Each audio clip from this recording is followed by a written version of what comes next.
vraiment derrière, mais les Pays-Bas n'ont plus d'équipe. Donc c'est la Belgique qui est 3e au provisoire.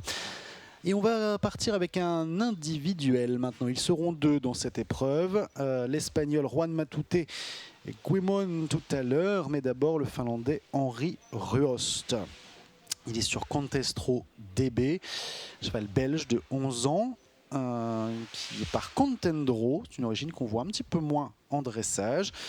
On se souvient de lui notamment avec Rossetti, avec qui il était 15e des derniers championnats d'Europe à Rotterdam. Il était également le cavalier d'un certain Jojo AZ il y a quelques années avant qu'il passe sous celle danoise. Donc un cavalier qui a beaucoup d'expérience déjà à ce niveau-là et qui, avec ce cheval à Hagen il y a quelques semaines, était à 75%. Attention donc aux places de tête puisqu'il pourrait venir l'individuel au milieu des Danois, des Suédois. Il manquait plus que la Finlande et puis comme ça, toute l'Europe du Nord envahit Compiègne.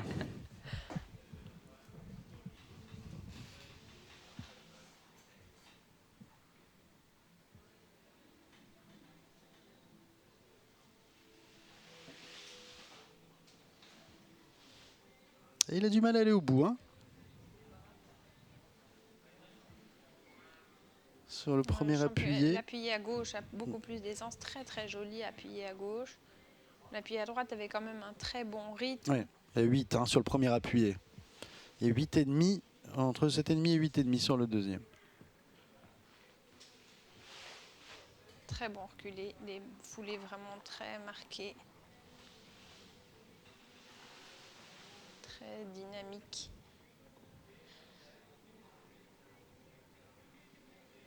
Probablement dans les plus jolis appuyés qu'on ait eu aujourd'hui, je trouve, personnellement. Puisque c'est moi qui ai le micro, je vais donner mon avis personnel, je vais en profiter. C'est très très rare que je puisse donner mon avis et qu'il n'y ait personne pour me contredire. Je peux encore couper le micro. Ah mince. Je ne dis plus rien. Moi j'ai beaucoup aimé la transition, là, trop allongé passage. Ouais, après il a beaucoup. Là, la note de la transition sera moins bonne parce qu'il a perdu l'impulsion dans la descendante et fait un pied joint dans la montante. Par contre, le piafé était très très bien, très énergique, très assis. Il y a eu un 9 sur le premier passage. Et en effet, la transition montante un tout petit peu dégradée.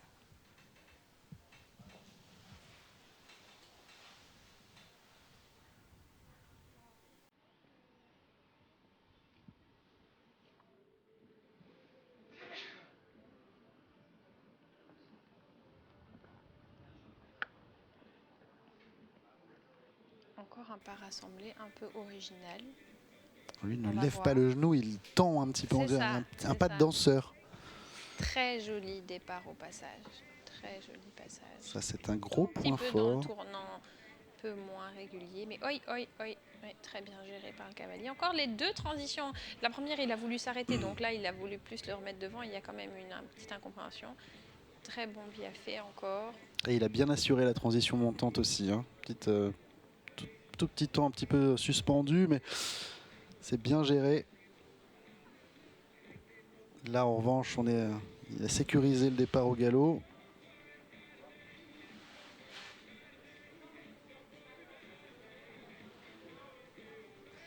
Forcément, quand le passage est très bon et le piafé est très bon, mais forcément, quand les transitions sont délicates, ça impacte forcément le début de l'exercice, un tout petit peu. Ça veut dire que ça pourrait être encore mieux si la transition était fluide. Une petite tension dans le coin avant les deux temps, mais très bien rattrapé, très bonne ligne de changement de pied. Petit accrochage en H, vraiment en arrivant sur la piste. Qui va être comptabilisé sur la figure. Comptabilisé sur les deux temps. Encore un petit peu de tension dans ce coin-là. Et c'est là où c'est demande beaucoup d'attention de la part du juge. Petite réaction là sur le changement de pied.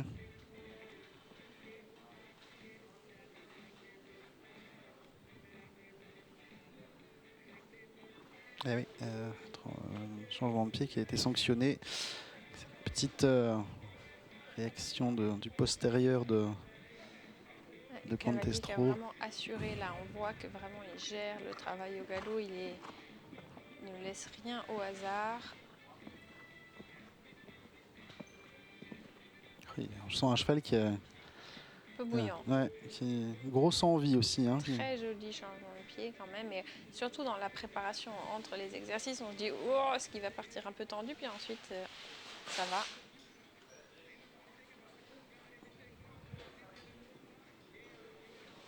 Et encore là dans le tournant, hein, on sent le cheval qui se crispe un peu dans la préparation de la pirouette. De profil, peut-être qu'on a un peu les postérieurs joints dans la préparation, c'est pas impossible. Très bonne pirouette, très petit, très assis. J'interrogerai, j'interrogerai le galop d'avant. Peut-être qu'on a eu un peu des pieds joints.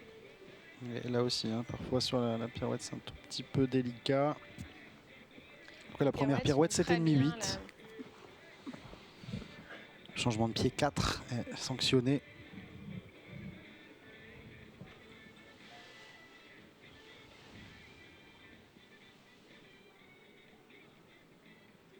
Deuxième pirouette, 7,5, 8,5.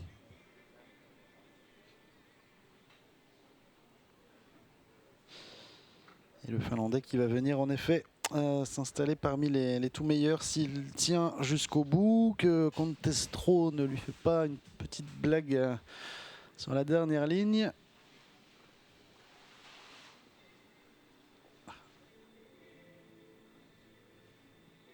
Voyez ce qu'on disait tout à l'heure, hein, forcément l'entrée, la foulée de la transition, mais c'est aussi pas aussi clair qu'une foulée. Donc les 3-4 premières battues de Piaffe, il s'est quand même un peu emmêlé les pinceaux. Hein, c'était plutôt le moins bon des 3 Piaffe.